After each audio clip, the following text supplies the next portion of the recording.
ഞാൻ എപ്പോഴും പ്രാർത്ഥിക്കുകയും എപ്പോഴും ഞാൻ ആഗ്രഹിക്കുകയും ചെയ്യുന്ന കാര്യമാണ് നമ്മളായിട്ട് ഒരാൾക്കൊരു പ്രശ്നം, ഒരു ദ്രോഹം, നമ്മൾ അറിഞ്ഞുകൊണ്ടൊരു ദ്രോഹം, അറിയാതെ ചിലപ്പോൾ നമുക്ക് എന്ത് സംഭവിക്കാം, അറിഞ്ഞുകൊണ്ട് നമ്മളൊരു ദ്രോഹം ചെയ്യരുത്, അറിഞ്ഞുകൊണ്ട് ഒരാളുടെയും കഞ്ഞിക്കുടിയിൽ പാറ്റിയിടരുത്. ഇതൊക്കെ നമ്മൾ അങ്ങനത്തെ കുറച്ച് ബേസിക് ആയിട്ടുള്ള കുറച്ച് കാര്യങ്ങൾ നമ്മൾ നോക്കിക്കഴിഞ്ഞിട്ട് നമ്മൾ ലൈഫ് നമ്മൾ ഹാപ്പി ആയിട്ട് ജീവിക്കുക. ഹലോ ഗായ്സ്, എല്ലാവർക്കും പുതിയൊരു വീഡിയോയിലേക്ക് സ്വാഗതം. നമ്മുടെ സോഷ്യൽ മീഡിയയിൽ ഇപ്പൊ വലിയ ചർച്ചയായി നിൽക്കുന്ന അല്ലെ തരംഗമായി നിൽക്കുന്ന ഒരു വ്യക്തി എന്ന് പറയുന്നത് വേറെ ആരുമല്ല, നമ്മുടെ മരണപ്പെട്ടു പോയ കൊല്ലം സുധിയുടെ ഭാര്യയായിട്ടുള്ള രേണു സുധിയാണ്. ആ ഒരു സ്ത്രീയുമായി ബന്ധപ്പെട്ട ഒരുപാട് ഇഷ്യൂസ് ഇങ്ങനെ സോഷ്യൽ മീഡിയയിൽ നടക്കുകയാണ്. കാരണം അവര് കുറച്ചുനാള് ഈ ഒരു സോഷ്യൽ മീഡിയ രംഗത്തേക്കൊന്നും വരാതെ ഇപ്പോ അവര് അഭിനയ രംഗത്തേക്ക് ഇറങ്ങിയിരിക്കുകയാണ്. അപ്പോൾ കുഴപ്പമില്ല, അവരുടെ ഒരു ജീവിത മാർഗം അതാണല്ലോ, അപ്പൊ അവര് അഭിനയിക്കട്ടെ. പക്ഷെ അവരുടെ ചില കാട്ടിക്കൂട്ടലുകളും പേക്കൂത്തുകളും ആൾക്കാർ വിമർശിക്കാൻ തുടങ്ങി. അതുപോലെ തന്നെ കൊല്ലം സുധിയുടെ രണ്ടാം ചരമദിനത്തിന്, അതായത് രണ്ടാം ആണ്ടിന് അന്ന് ഇവര് കാണിച്ചു കൂട്ടിയ കുറേയധികം പ്രഹസനങ്ങളും പേക്കൂത്തുകളും എല്ലാം നമ്മളെല്ലാവരും കണ്ടതാണ്.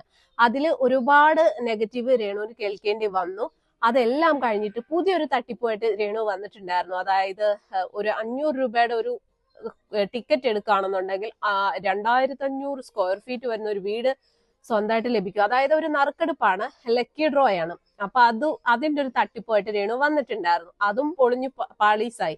അതിനുശേഷം രേണുവിന് വൻ തോതിലുള്ള തെറിയാണ് രേണു കേട്ടുകൊണ്ടിരിക്കുന്നത്. ഇതൊക്കെ കഴിഞ്ഞ് ഇപ്പൊ നമുക്കറിയാം കൊല്ലം സുധിയുടെ ഭാര്യയായിട്ടുള്ള രണ്ടാം ഭാര്യയായിട്ടുള്ള ഒരു സ്ത്രീ രംഗത്ത് വന്നിരുന്നു. പക്ഷെ അവരുടെ ഫേസോ കാര്യങ്ങളോ ഒന്നും തന്നെ അവർ കാണിച്ചിരുന്നില്ല. പക്ഷെ അവര് 2-3 യൂട്യൂബ് ചാനലിലൂടെ അവർക്ക് പറയാനുള്ള കാര്യങ്ങൾ പറഞ്ഞിരുന്നു. കാരണം കൊല്ലം സുധി എന്ന് പറയുന്ന കലാകാരന്റെ രണ്ടാമത്തെ ഭാര്യ, അത് ലീഗലി താലി കെട്ടി ആ ഒരു സ്ത്രീ ഉണ്ടായിരുന്നു. അവര് അതിനുശേഷം കുറച്ചു നാൾ ജീവിച്ചതിന് ശേഷം അവര് ലീഗലി അവർ ഡിവേഴ്സ് ആയിട്ടുണ്ടായിരുന്നു.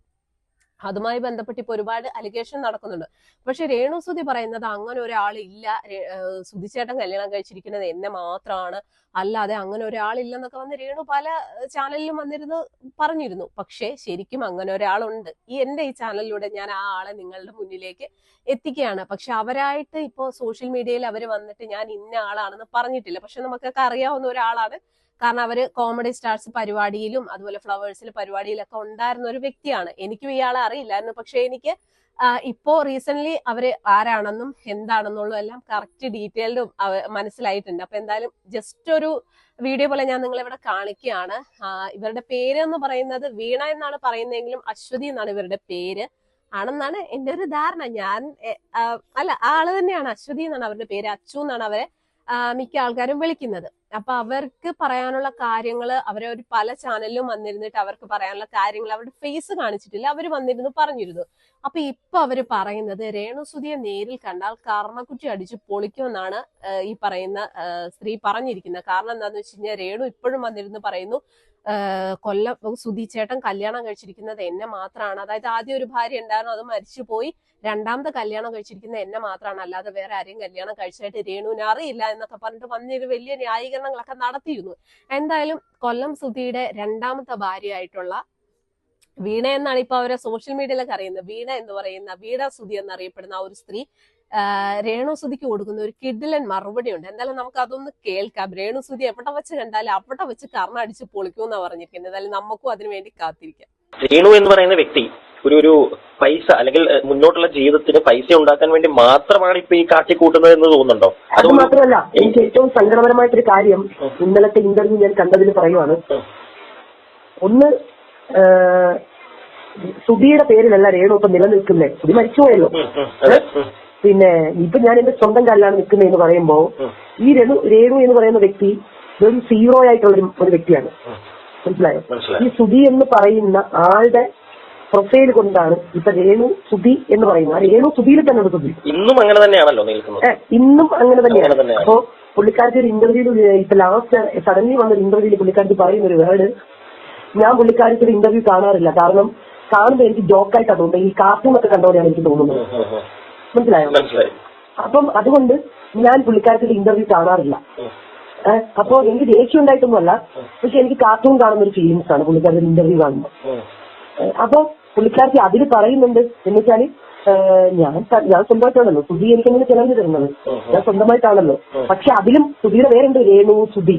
ആ വായിൽ തന്നെ പുള്ളിക്കാർക്ക് പറയുന്ന വേറൊരു ഡയലോഗ്, എന്നെ ആൾക്കാർ വന്ന് കെട്ടിപ്പിടിക്കും, പിന്നെ അതുപോലെ ഫോട്ടോ എടുക്കും, പുള്ളിക്കാരന്റെ വൈഫ് എന്ന രീതി. അപ്പൊ ആ വൈഫ് എന്ന രീതിയിലാണ് പുള്ളിക്കാരൻ ഇപ്പോൾ നിൽക്കുന്നത്. അതെ, അത് അറ്റ് ലാസ്റ്റ് രേണുസുതിയുടെ ഒരു എൻഡ് വരെ രേണുസുതി അങ്ങനെ തന്നെയായിരിക്കും നിൽക്കുന്നത്.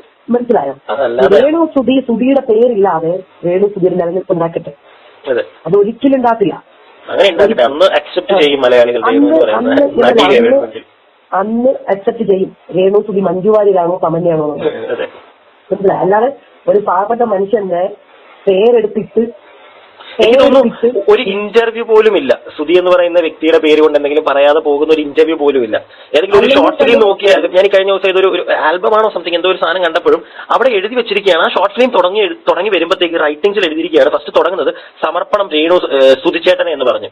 ഞാനിപ്പോ ആലോചിച്ചു, ആ പുള്ളിയെ വെച്ച് ഇന്നും രേണു മാത്രമല്ല, രേണുവിനെ വെച്ചൊരു ഷോർട്ട് ഫിലിമോ ഒരു ആൽബം എടുക്കുന്നവരോ പോലും അത് യൂസ് ചെയ്യുന്നുണ്ട്.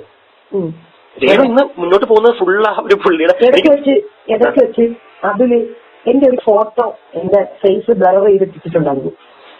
ഞാനോ? ആ, ഒരു ഹാഷ് കളർ ഡ്രസ് ഞാൻ ഉണ്ടായിരുന്നു. പക്ഷെ ഫേസ് ബ്ലർ ആയിരുന്നു. പിന്നെ അവരെ കുറിച്ച് കൂടുതലായിട്ട് ഇല്ല. നമ്മള് വീണ സ്വന്തമായി സോഷ്യൽ മീഡിയയിൽ വന്ന് ഫേസ് കാണിക്കുന്ന ദിവസം നമുക്ക് വീണയുടെ ഫേസ് കാണിക്കാം. അതല്ലാതെ ഒരിക്കലും നമുക്കത് കാണിക്കാൻ പറ്റില്ല.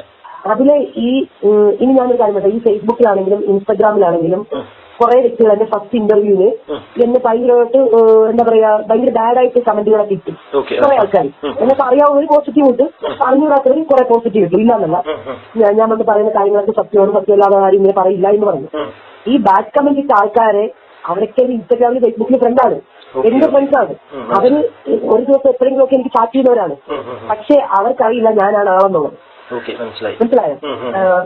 ഇങ്ങനെ ഷൂട്ടൊക്കെ ഉണ്ടോ, എവിടെയാണോ, നാട്ടിലാണോ, ചെന്നൈയിലാണോ എന്ന് ചോദിച്ചിട്ട് ആ ഇന്റർവ്യൂ ആളുകൾ എത്തിക്കാൻ അറിയാൻ പറ്റും. എന്ന് ചോദിച്ചിട്ട്